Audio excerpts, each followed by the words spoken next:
Welcome back to Composition, and it's Alex. My name is Barney. I'm a classical composer, and this is a channel for composers as well as performers interested in composition. Fundamentals of Harmony is for anyone at any level that wants to go back to basics. I had to move to Paris, France to relearn harmony, and if you're struggling with orchestration, if you're struggling with fugue, or even you want to get better at composition, a way you can revisit it at the la base de la base, as they say in French, is to go back to harmony. So in our first episode of Henri Challan, we looked at soprano exercise number 17. So Henri Challan was the main workbook that I used in France. I highly recommend it. There's also the Renault, but that's far more difficult. And in the Challan, it's just chords, chords, chords, chords, chords, chords, chords. And we start with root position chords.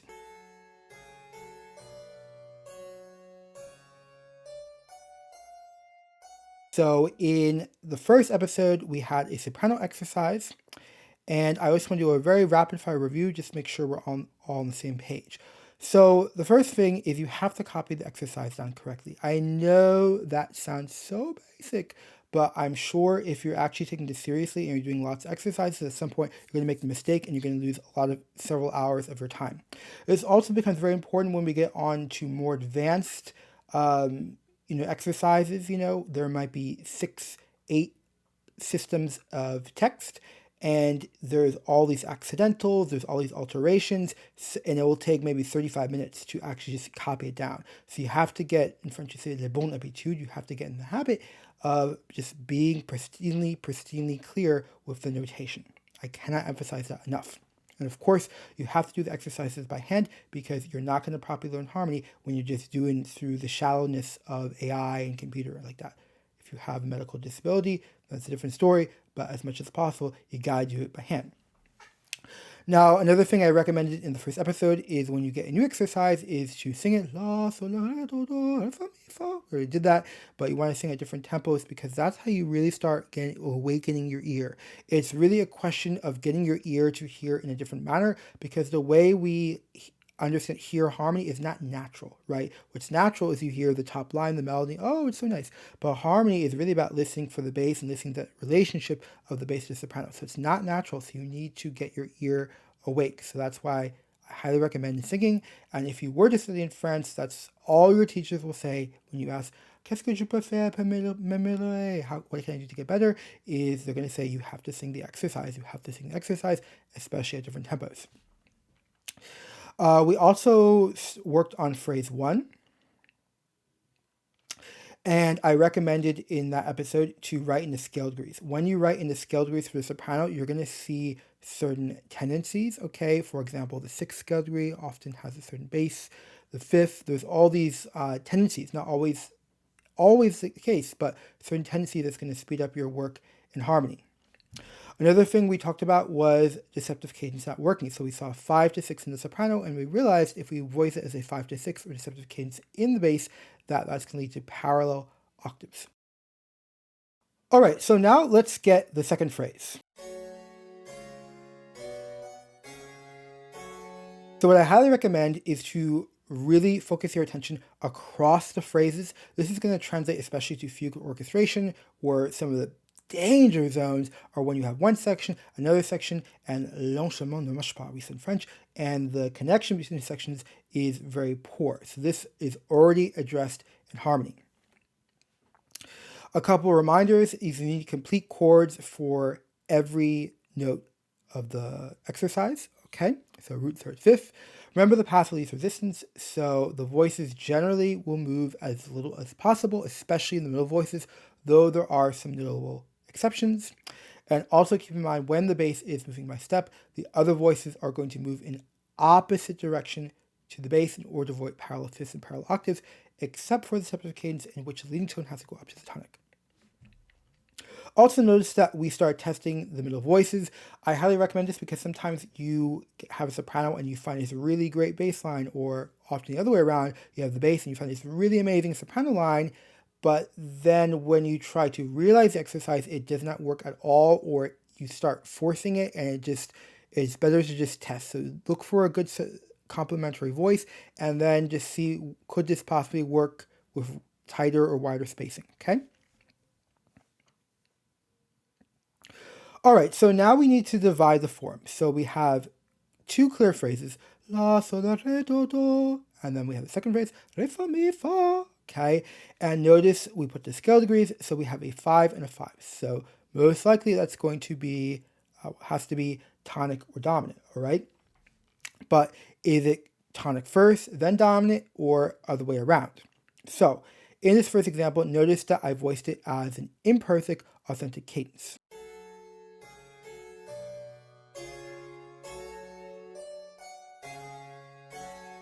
Also notice that I tested the voices just to make sure that, there's no question of problems with the distances. Remember that you need to change the chord for every note of the exercise, so it would not be acceptable to just voice this as the same harmony 2 chords in a row. It's all about the change in learning les bonnes habitudes, as we call it in French, good tendencies. Also, if you need some more assistance with the differences between the different types of cadences, I have a professional level shorts tutorial on my website called Cadences for Root Position Chords. All right, so we need to decide the best cadence to divide the form, and sometimes you're on a roll, so just go with it. But other times it's good to explore all the possibilities because there's not really a shortcut when it comes to harmony except by doing things really well and going slowly.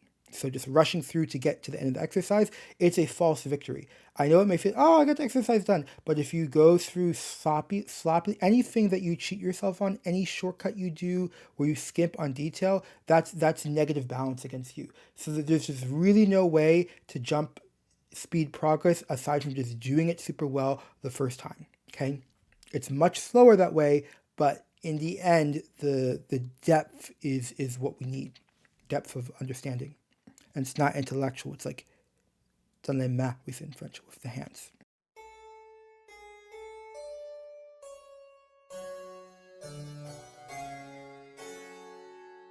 All right, so here, notice I put an imperfect authentic cadence, and notice that afterwards I went to the 6, okay? Now, that is possible, but it's a little bit strange just because usually when we have a 6, especially root position chords, is going to be a deceptive cadence.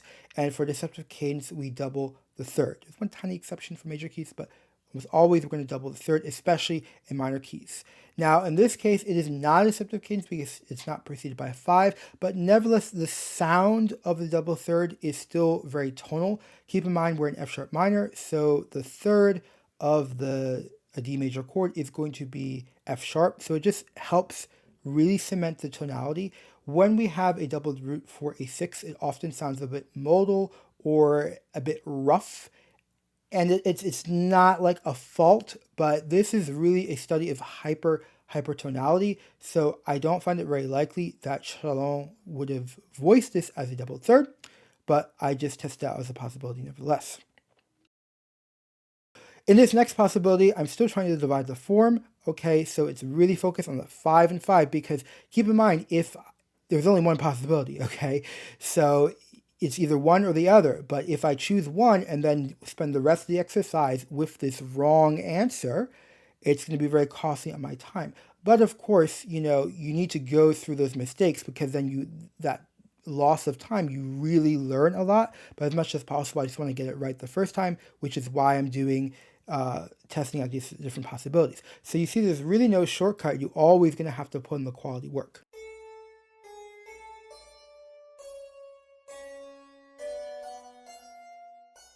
So notice we have the half cadence and then I exit it by going to a 4. We have that 6 in the soprano, and many times, like I mentioned in the first episode, many times you're just going to find that you have the 4 in the bass. Now, this progression doesn't have an official name that I'm aware of, and it's not very common beyond root position chords, but when it comes to root position chords, we're so limited in what we can and can't do that you will find it's very common to go from a 5 to a 4.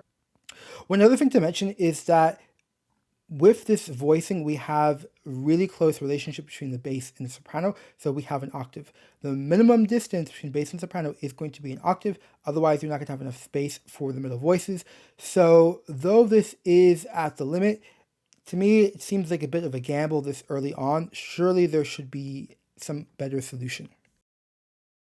So here I stuck with the imperfect authentic cadence, and notice getting out of the cadence, so going across the phrases, I went to the 4. Okay, now notice what I did with this 4. Notice that I have this line here, okay? Now in French we call it la barre de prolongation. So this is a soprano exercise, this is my own notation, but sometimes you'll have a bass exercise and you'll have that line. And what it means is the harmony stays the constant, so it's a 4, but there's some kind of movement going on in the voices.